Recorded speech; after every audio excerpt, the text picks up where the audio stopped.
everyone, my name is Julia Doherty from Adventure Geek / the Camino Talk Show, and today we're talking about the Camino, as we always do every Friday at 7 o'clock on the Facebook page. It goes live and then we also put it onto YouTube, and soon coming to you soon will be a podcast version as well. The Camino is alright if you're reading blogs or you're looking on forums and stuff like that, but you can never get a true sense of the Camino unless you talk to true pilgrims, and that's what we're doing today. So this is, let me introduce you to Milena. Milena, how do you pronounce your surname? Suboticki, if we're going to take it correctly, but it goes like Suboticki or whatever. Okay. I'm just going to call you Milena because I knew I would get that wrong if I said that. So I met Milena a few times during the first Camino in 2016. That was quite a while ago.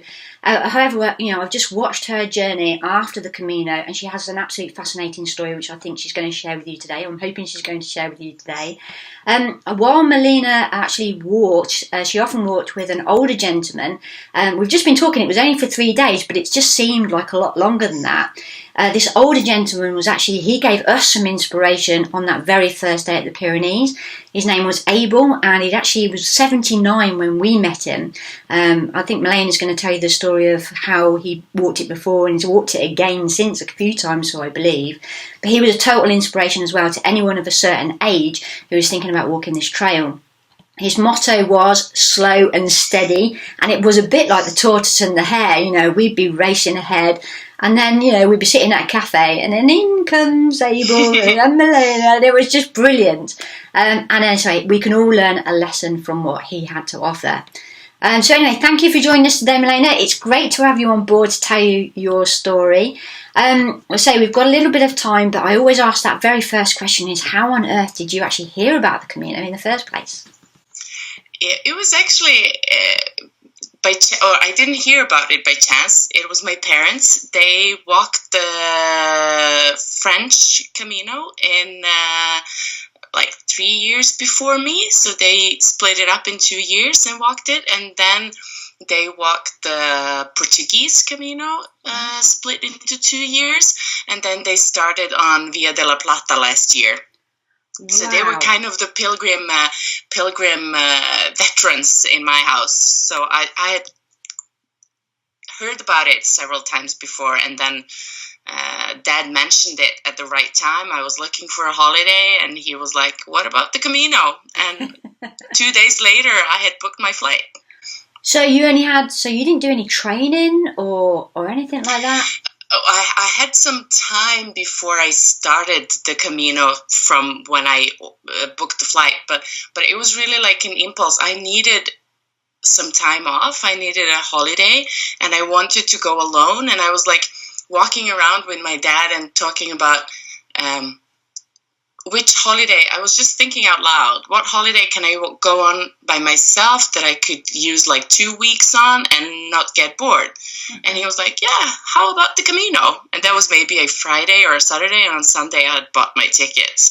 Okay. So then I had a couple of months before the Camino, but I didn't do any training.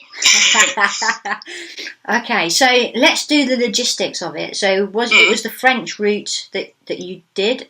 And did you do all of it, or you only had 2 weeks? So I had only 2 weeks. I started in Saint-Jean-Pied-de-Port, and I walked to Logroños, and I used maybe 10 days or something like that. So it was 170 kilometers approximately, so an average of 17 a day. Okay. Slow and steady, as Abel said. Slow and steady. And have you been back since? Or? Yeah, that was in 2016, and then I went back last year in 2017, and then I did from Logroño to Castreret. I had only a week this time, so it was a shorter time period, but I covered a little bit more ground this time around. Okay, so should we give the guys, the people that are watching this, an idea of logistics, as in where you're from?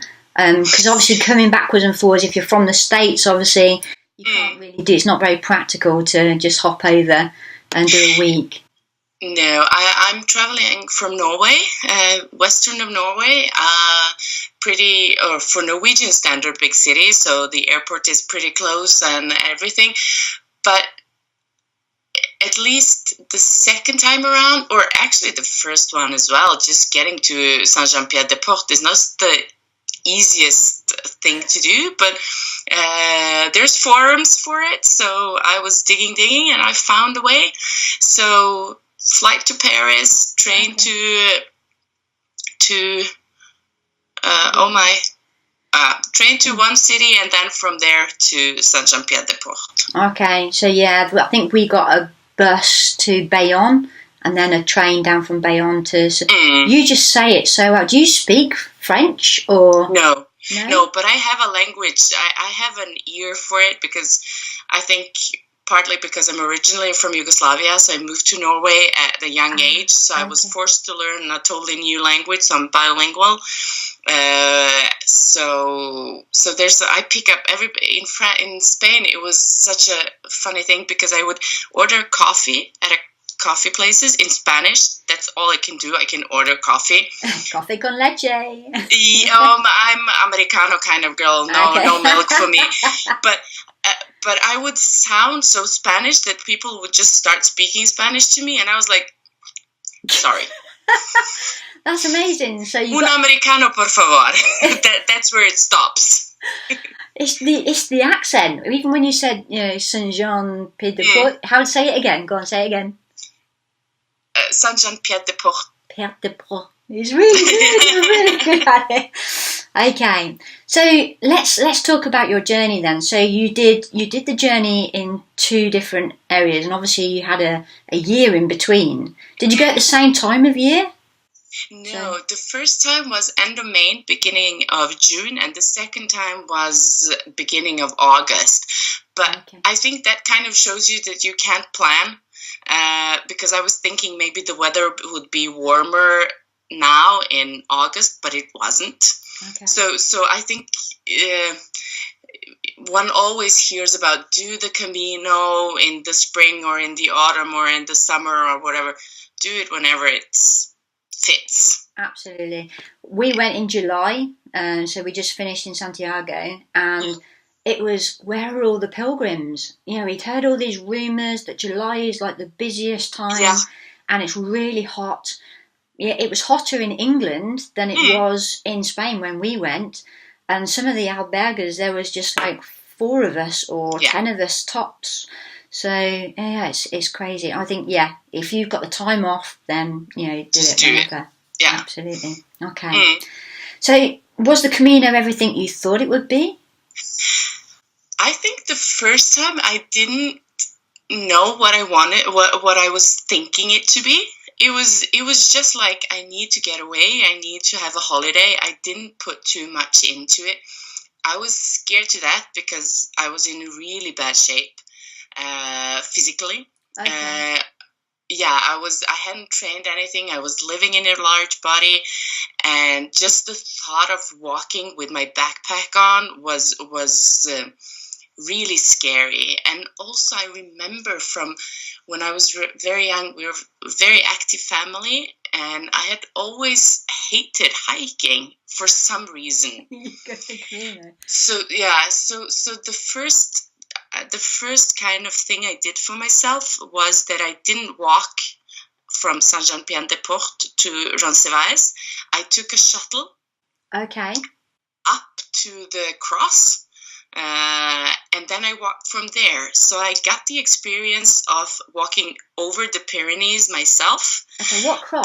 Sorry, I don't know what cross that is. Where the border is between... No, before that. It's where the road ended, where just a little bit higher than the guy who was selling coffee, Sebastian or something. Okay, where it sort of splits and then you go off over the mountain. Okay.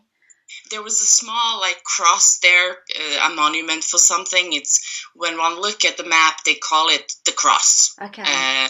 So I took a shuttle from Saint-Jean-Pied to there. Okay. It was 10 euros or something like that. Drove me up there in the morning, picked me, or I showed up at the tourist information. I got picked up there. We were several of us. so I kind of got the experience of walking over the border and walking over the mountain myself, without the grueling hike of the first 1 or 2 days that many kind of are afraid of. It's horrible. Yeah, well, it's not that horrible. It's an experience. That's where we met Abel, and he was telling us, because we was puffing and panting and sweating, and he was sitting just calmly underneath the tree, and just watching us, and then he sort of beckoned us over, and he gave us some advice, and that was slow and steady, and he said, take 10 paces, and then breathe and stop. And then 10 paces, and that's what we did all the way to the Orison, and it was just amazing. And then he came along a little bit later. So where did you meet Abel then? I think it was at Roncesvalles. Maybe it was actually with you.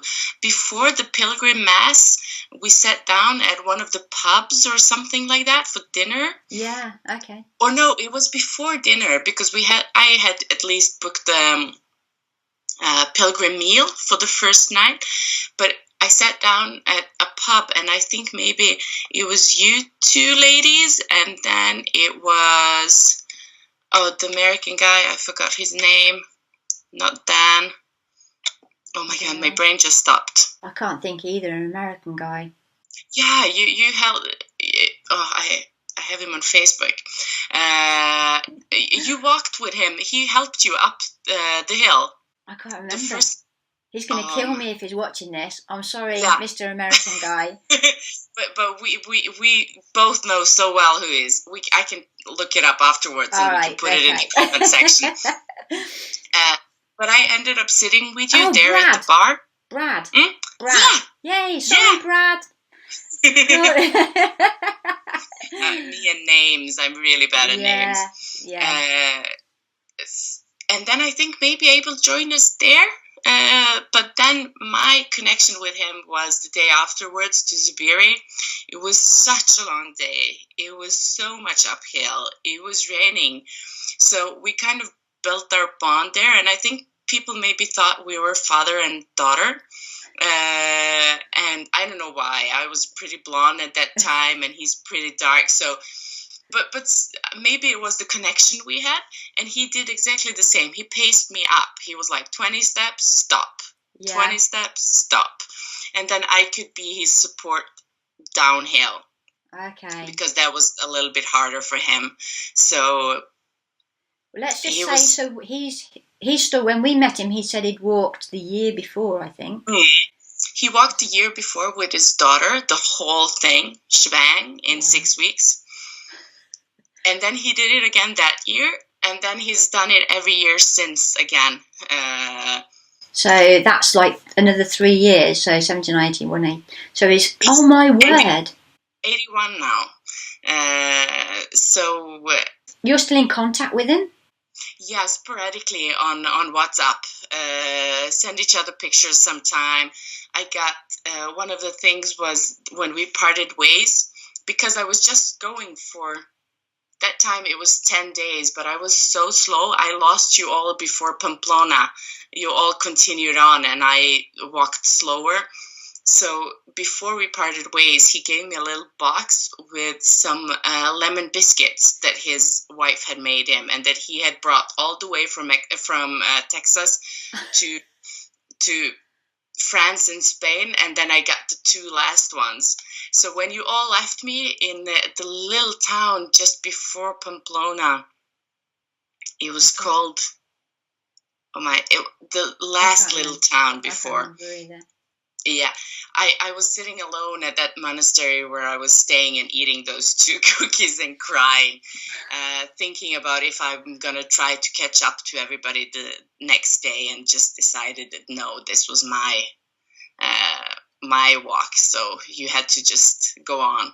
Don't you think that's an important thing, to make sure that you do walk and hike your own hike? Yeah. You know, you need to, what's the phrase? March to the beat of your own drum. And I think maybe I mentioned earlier today in our talk how I hated hiking. And in the 2 years after the Camino, I actually discovered I don't hike. I love hiking. Hiking is what gives me most peace in ever. I can try meditation, I can try yoga, I can try everything. But hiking, being out in nature, is what gives me most peace. The issue has always been that I'm slow.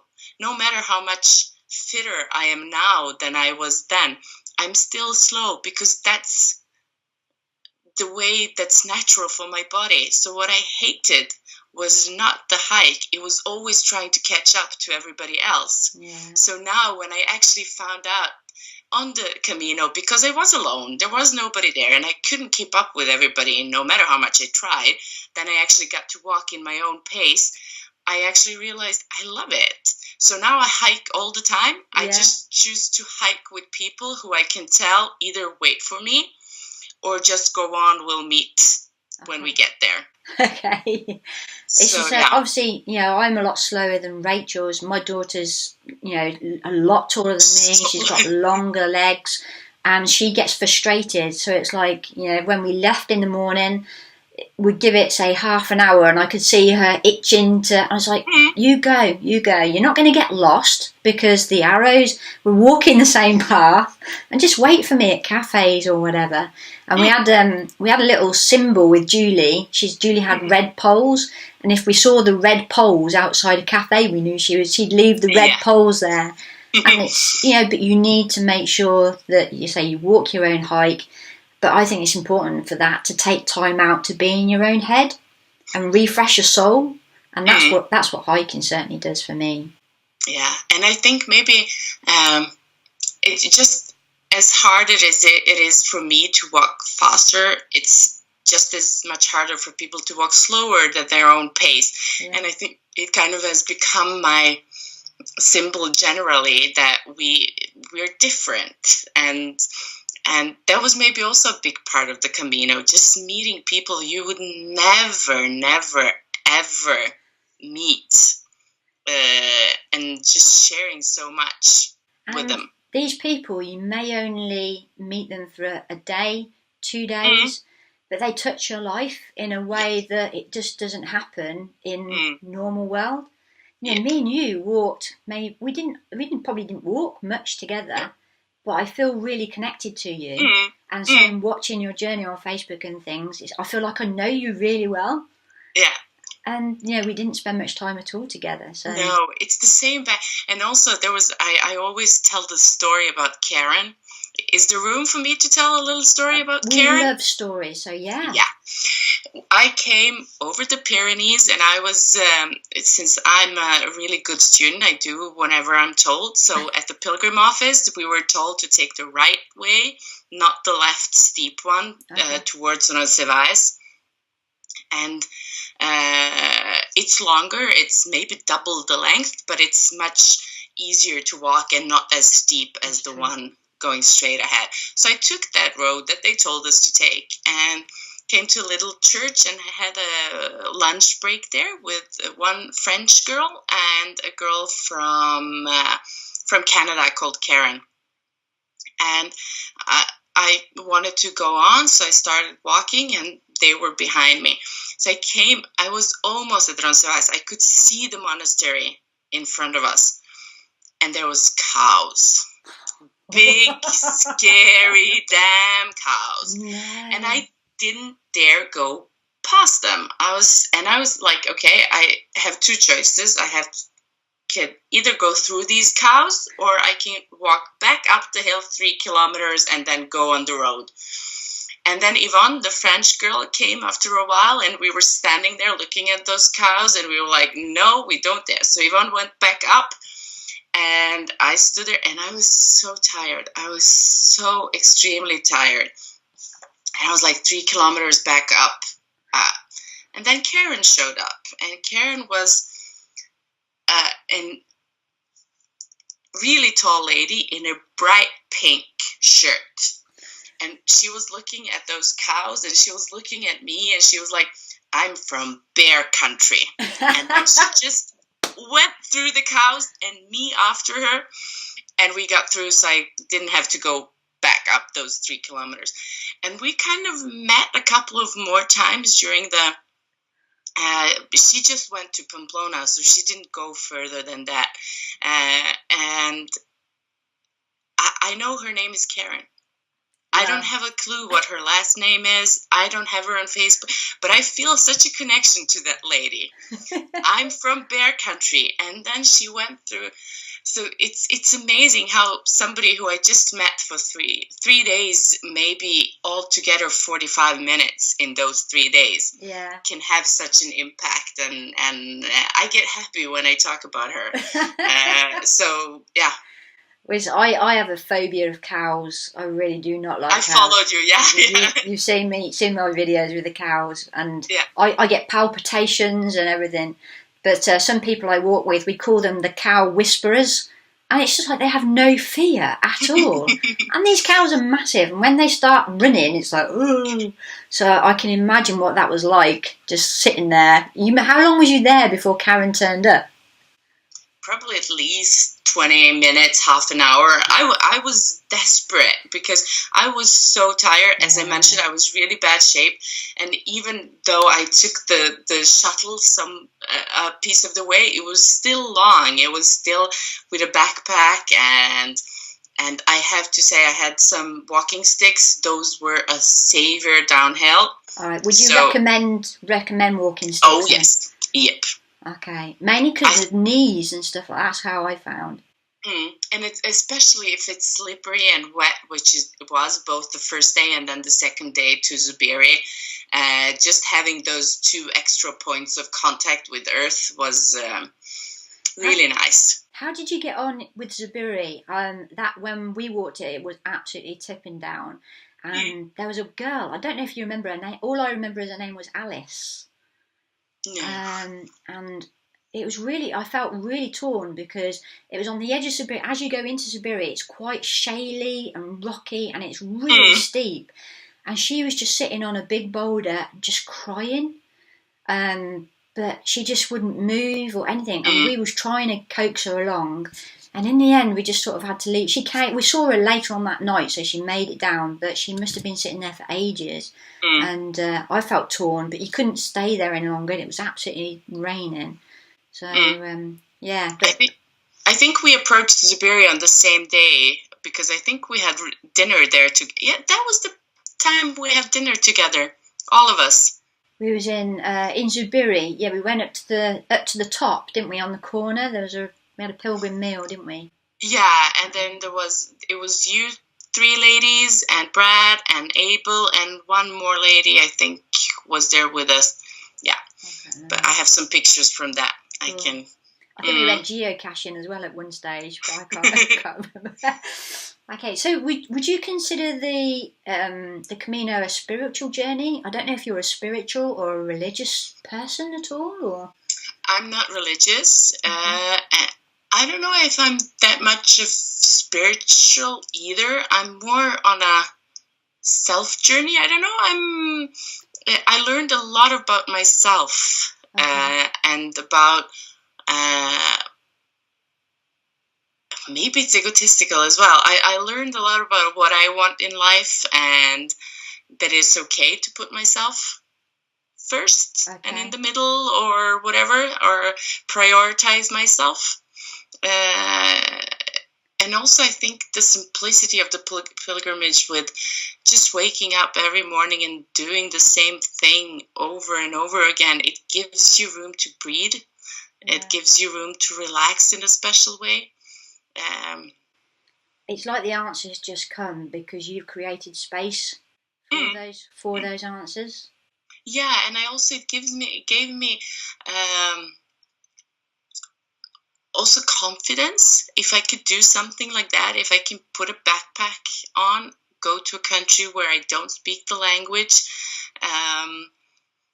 and just walk and experience those amazing connections on the way. Did that take a lot for you to say, I'm doing it then? Yeah. It was scary, yeah. And did somebody drop you off at the airport and then... No, I took the bus to the airport and everything. It was me, myself, and I. Wow, okay. And I think the second one, when I did it next year, then I was in much better physical shape. But then it was scary again because the first experience was so amazing, and I met all of you guys on the way, and I was thinking, what if I didn't feel the same this year? What if I was alone this time around? Because I didn't feel alone the first time. So then it was scary because I was comparing it to the first year. Okay. And then I did it again alone. I brought a little bit less stuff the second time around. We'll talk about that in a minute. Yeah. I think that's everybody kind of learns that you need less than you thought you needed. But then the second time around was even, I can't say more amazing, but it was amazing in its own kind of way. It was totally different than the first. I remember when we was in Santiago, we had what we call the Last Supper, and it was a bit ironic because there was 12 of us around the table, and we went out and we all had tapas, and somebody around the table says, you can't do the Camino in sections, the Camino is just one whole thing, and it's from start to finish, and you just won't have the same experience, or it's just not right to do it in sections. And I've done it this will be my 5th time when I go back in October. Every time I've gone and come back with something different. And you do meet like-minded people. I've got we'll have 5 Camino families, So did you meet people on your second trip that you class as close friends, or? Yeah, I wouldn't say close friends because I'm really bad at communication from afar. I'm one of those give me a hug kind of person. That's where I feel that I can communicate how I feel about people. But I met people that I will feel connected to for a long time. Okay.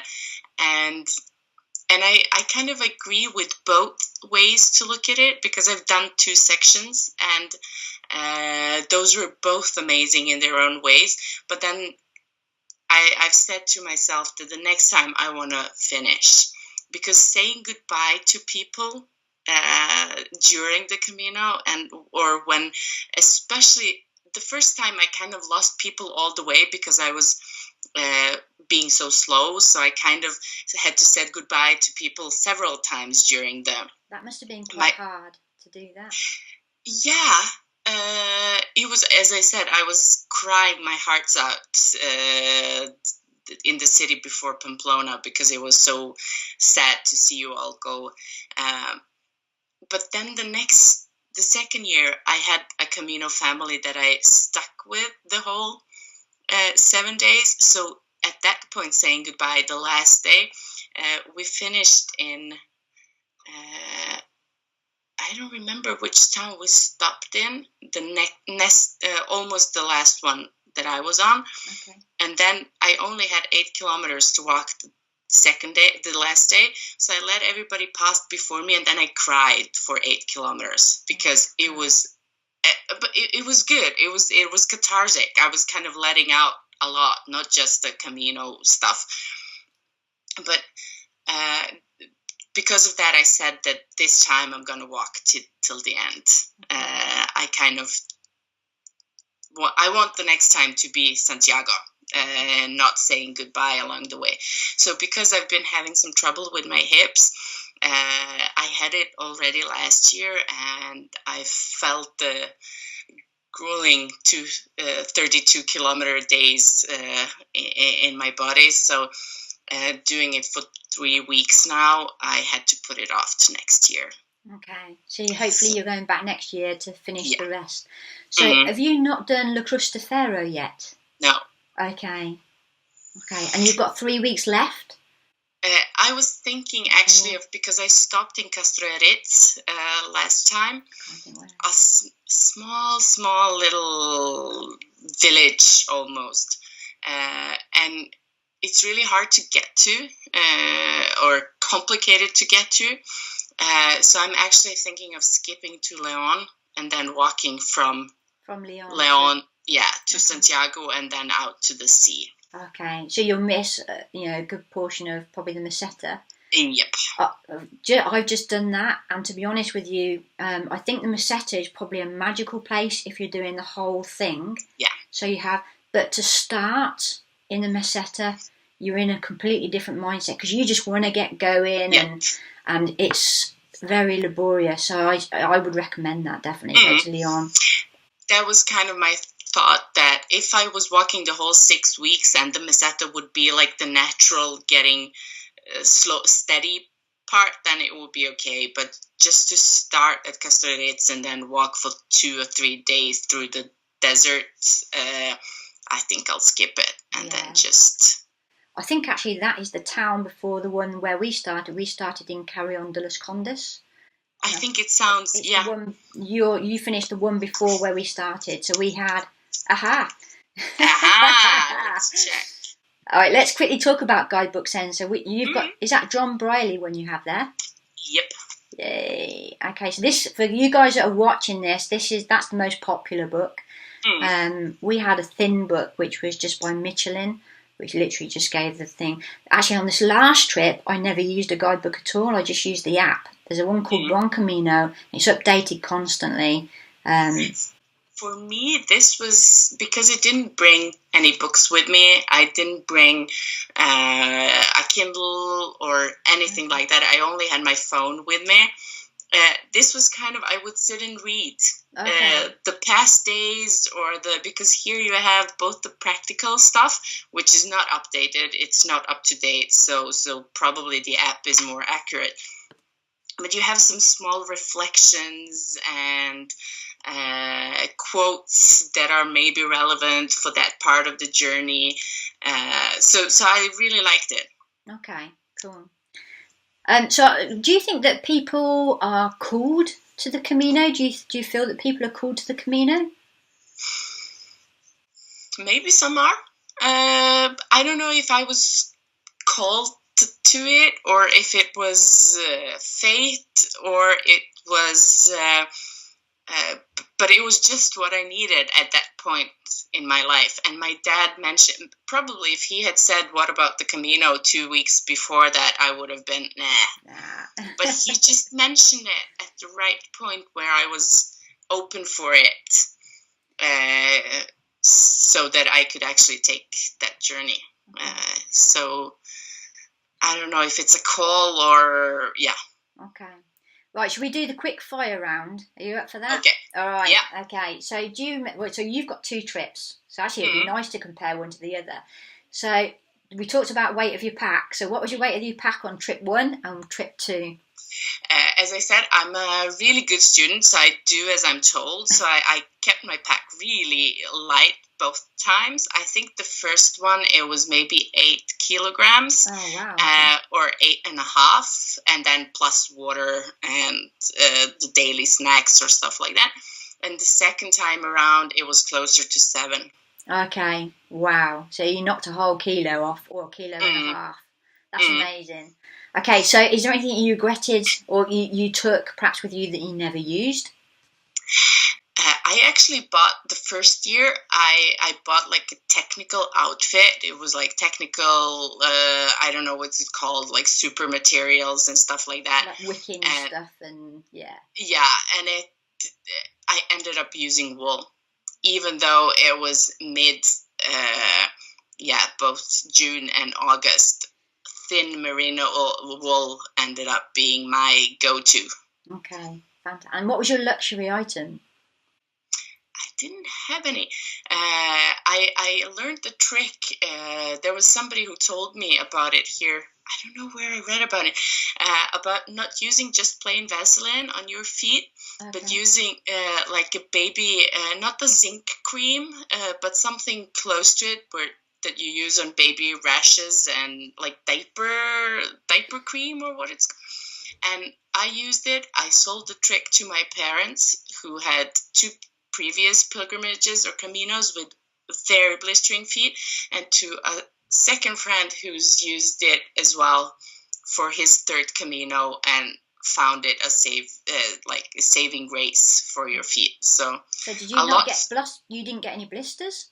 Nix. Hey, high five that lady. Brilliant. I got one blister the first day, and it was of my hand because the belt on the poles was too tight. Right, okay. But not on the feet, which is the more important thing. Okay. So would you recommend to people who are watching this to take a sleeping bag? Or just a sleep sheet? Or just a sleep sheet. I never had maybe 1 or 2 nights where it was a little bit chilly, and then I used, because I swear to wool. I don't know what it is. I had, like, my sleeping outfit was long pants and long shirt in merino wool. So that would be enough, even if it was a little bit cold or if it was warm. Okay, fantastic. Okay, so what was your thing? So preparing for the trip, we've already sort of talked about that. So you didn't actually do much preparation first time or the second time round? No, the second time I had started training just as as more of my lifestyle. I think the Camino gave me the confidence, and then when I came back to Norway, I went on a week hike with my mother, in the Norwegian mountains. Totally different experience than the Camino. So I was, and then I continued training and just getting into better shape. So I was in much. I think my average, the first Camino, was 15, 16, 17 kilometers per day. Yeah. And then my average on the second Camino was closer to 30. Wow, that's so much of a difference. And I bet your parents love it that you're into the hiking, especially if they love the hiking. Yeah, and also my sister then went on her first Camino same summer. Yeah, so this has become a family thing. I love it. So she went the same summer as I did the first one. So but my parents walked together. But for me, it has been a solo thing, and I think it's going to continue as a solo thing.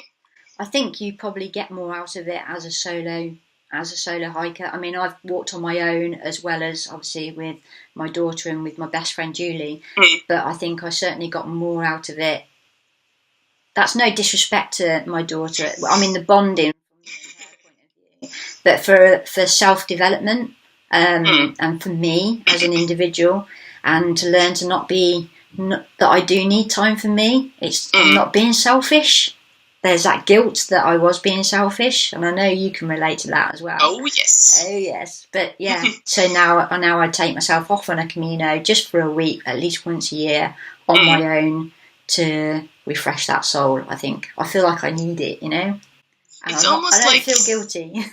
Yeah, and it's almost like you clean out everything, and you come back with more to give.